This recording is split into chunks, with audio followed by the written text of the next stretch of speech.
স্কুলে বেল্ট 32, এক গজে 36 ইঞ্চি স্কুলে বেল্ট। আপনারা যদি স্কুলের বেল্ট এইভাবে আনার পরে তারপর সুন্দর করে আয়রন করে নেবেন।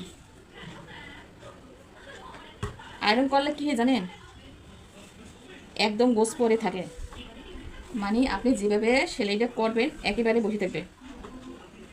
এই এক সাইডে আয়রন করছি, আর এক সাইড দেখাইতেছি। এই দেখেন এইভাবে করছি, এখন এইভাবে ওকে এভাবে বাস হবে।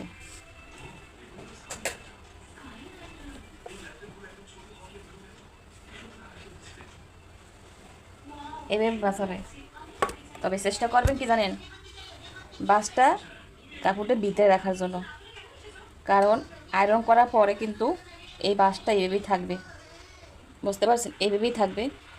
এইভাবে বাস করবেন, সুন্দর করে বাস করার পরে এভাবে নেবেন, তাহলে কি জানেন আপনার ফিনিশিংটা ভালো হবে।